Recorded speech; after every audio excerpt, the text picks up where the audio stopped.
My name is Joel, and I am an adult child of dysfunction. So I am going to speak a little bit about how I got to ACA, what about my childhood dysfunction has been revealed to me since being in ACA, and kind of where I'm at now in my healing process, let's call it. So I came to my first ACA meeting in October of 2021. At that time, I had 16 years clean in Narcotics Anonymous. I was sponsoring several men in that program. I had a rescue dog, a rescue cat. I was working 2 jobs. I was subletting rooms in a house I was renting, which amounted to having half a job. I was abusing nicotine, caffeine, not eating well, and I had just been in about 5 different relationships over the course of about 18 months previous. I was with a woman who I was dating, and my dog had just died in October of 2021 when a friend of mine texted me and told me about ACA. I'd never heard of ACA. I'd heard of the concept of an adult child of alcoholism, but I thought it was just a clinical term. I didn't know there was a 12-step program. So I was sitting at the end of the bed of this woman I was dating, and she had previously suggested that we should just be casual, essentially just have a sexual relationship, and I was okay with that, or I was being okay with that temporarily, probably. But then she seemed to indicate that she wanted more than that, and then when I was willing to give it, then she went back to saying all she wanted was casual, and she was in the middle of essentially reestablishing that boundary. And I was grieving this dog who had passed, and this dog was like my son, and this dog was connected to an ex of mine who had passed away from an overdose at a very young age. Me and her had rescued this dog together about 10 years previous to this time, so about 15 years ago. So I was in the middle of essentially allowing myself to be abandoned, or what I learned later, I was essentially acting out abandonment with this woman. The abandonment I was feeling from the dog passing, I wasn't recreating that, but definitely with this relationship with this woman, I was recreating abandonment, I believe. And the timing, therefore, couldn't have been better. And so my friend told me about ACA, and I began going to some online virtual meetings with him. Eventually, I went up to Reading, and I met someone up there who became sort of a mentor / sponsor in the process. And so for the next few months, I was doing mostly online meetings, and I began talking to this gentleman about ACA. At the time, I was dealing with some health problems, and I don't really have time to go through the whole health odyssey, but the health problems later I began to see were deeply interwoven with my ACA issues. But at the time, I was simply suffering, and I wasn't handling the process of essentially trying to treat the physical health manifestations of my dysfunction and rule out anything possibly really dangerous. I wasn't handling that process well at all. This gentleman who has since become a dear friend of mine was really, really there for me as I went through this process. I felt very alone. I felt like I wasn't being supported by the people around me. And he was a primary form of support. I discovered an in-person meeting that was closer than Reading, because I had been going up to Reading for some in-person meetings, and that's the St. Martin's meeting that Thursday nights I sometimes go to. I discovered that in the spring of 2022, but the summer of 2022, due to these physical health things, and also because my mental health was being affected by ACA issues, but I was also having more that's called proximal mental health issues, and part of that was related to I had ceased taking certain medications because I thought the medications the side effects might have been causing some physical discomfort I was dealing with. But the combination of everything, it was essentially like a bottom, caused me to pretty much almost have a near psychotic break, depressive psychotic break in the summer of 2022. And so I stopped kind of going to ACA meetings except for some occasional online and occasionally going up to Reading.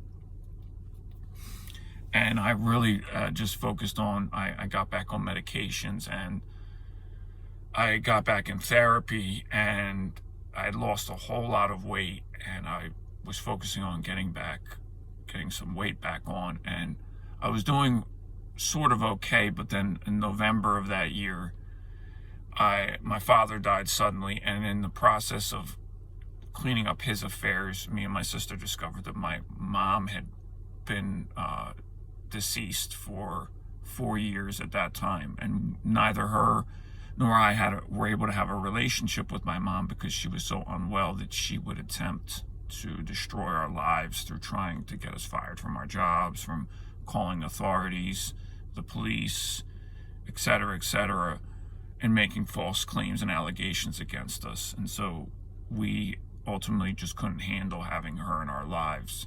And so I was faced with the prospect of grieving my father and grieving my mother, who I had sort of grieved, but I hadn't fully grieved, because this whole time since I had become estranged with her, several years before, I had thought she was still alive, so I hadn't really grieved, even though I pretty much knew I would never see her again, that I couldn't ever see her again unless she changed dramatically, which she didn't. So needless to say, it was rough at that time, and my health was still not the best, and I still wasn't feeling very well. And into the spring of 2023, I also found myself needing to move and having problems with people I was renting rooms with, old friends, and that was a whole ordeal too. And I managed to find an apartment and just live by myself, which was the best thing for me. And later that summer, I had some health things flare up, and I actually got a kind of serious diagnosis. Although it was frightening, and I kind of catastrophized around this diagnosis, it was actually in some ways liberating, because I managed to find an object for some of my more like inchoate and vague fears. And I began, through therapy and also some ACA insights, having read the literature and been in this relationship with my friend and going to meetings, I began to see how my physical health was connected to my mental health. And I was able to really change a lot of things, and started with some simple things, like simply like hydrating, which I hadn't been doing. And so I also began more earnestly attending ACA meetings, and it helped that a couple meetings started around that time that hadn't existed previous, and that's this meeting and my home group on Saturday nights, Fairmount. And so I've been attending basically this meeting and that my home group religiously for the last basically year. And in that time, I had already kind of worked on steps 1 through 3, but I've gotten a sponsor since then, and I went over what I'd kind of written before I got the sponsor, but I went over the first 3 steps with my sponsor, and then I went over, did a step 4 and 5 with this sponsor, and I'm now on a step 10. And what I've learned was I was able to really chart a kind of direct line from some of the dysfunction I experienced as a childhood into my adult personality, into my adult way of doing things. I had kind of some of these insights. I'd gotten insights about this stuff a lot over the years, being in another program, and even before that, just I was aware of that there was things that weren't right in my upbringing, but I was never able to kind of really chart like a direct line. And I don't really have time to really give the full story, because there's a lot there. My parents were complicated people. They were really great in many ways. They were wonderful in many ways. They loved me. They took care of me. They gifted me with a whole lot of gifts. They really set me on a course that had a lot of values in many ways. Ethics, they were highly ethical. At least they tried to be highly ethical. And part of the problem was that there was inconsistency there. There was even hypocrisy there. And some of that's just human beings. We are inconsistent and hypocritical. But they really set themselves up as being morally superior, but then often weren't able to live up to that. But they kind of expected people around them to be, particularly us. They actually, in some ways, expected not much from certain people. They kind of divided the world into superior and inferior people, despite being like egalitarian progressives. It was very strange, but both of them had been the products of dysfunction themselves.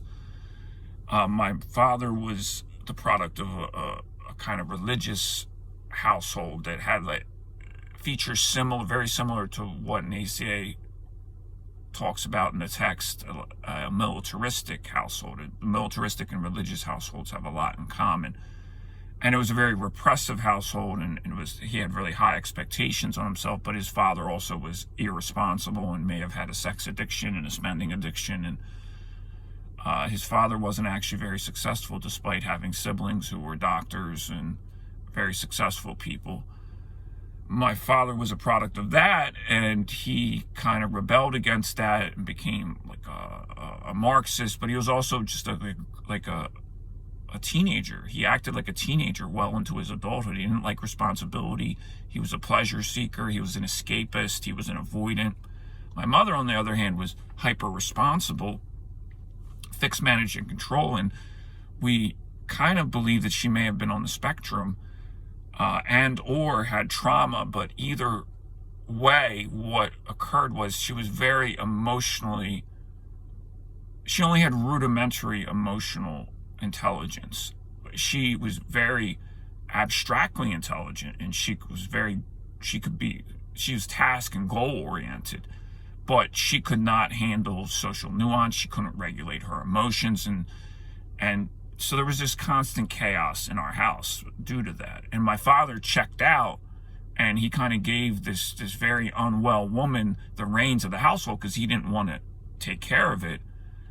But that just made her situation worse, because then she had more responsibility on her, and so she could never laugh. She did not have fun, and some of that was because she was bearing too much of the burden of taking care of her children, and we were living in these relatively unsafe environments.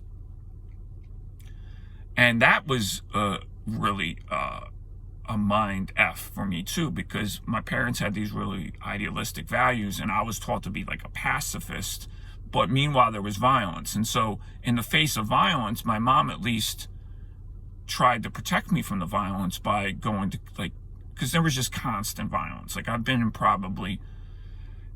had about, going back to being a small child, I've probably been physically in physical confrontations, about 50 physical confrontations. Now, a lot of them were just either I punched somebody or they punched me, but many of them were full-on fights. But like 50 times I've been involved in violence, and like hundreds of times where it was threats of violence, and I wasn't permitted to defend myself. I thought it was wrong to defend myself. And so between my mother's mental health and her essentially forcing us to take care of her mental health, and the environment, and then this pressure was tremendous pressure on us to be intelligent and knowledgeable and like saviors of the world around us. We were supposed to save the world through intelligence and through reason and compassion and empathy, like all these liberal progressive values. It was almost like we were evangelists to a kind of secular humanism or a socialism, and it was such tremendous pressure, and then it was inconsistency and hypocrisy. And so through ACA work, I've really began to see that the heritage of that, the legacy, better word, of that has been for me to be, in a word, dysregulated, have mental health problems, or have ACA symptoms, have laundry list traits. There's different ways of talking about it, but my life hasn't been what I've wanted it to be, and I haven't been able to control certain impulses, and I've found myself compensating and self-medicating and all these things that I felt like I could never really gain a purchase on, I'm finally through ACA beginning to first understand what happened and what still is happening, but also what can be done differently. Like, what is the solution, which really is to become my own loving parent, which sounds like too simplistic because it's a lot more than that, but that is the kind of vision or the mission, right? Like, that's the elevator pitch of ACA, is that we can essentially inventory what happened to us so we can understand our childhood dysfunction, and we can begin to move towards a better relationship with our higher power and with our different parts to ultimately live more prosperous and thriving lives that aren't characterized by this kind of like inner drugstore laundry list trait chaos and unhappiness and suffering, like needless suffering. And so that's where I'm at today, and hopefully there's more good to come.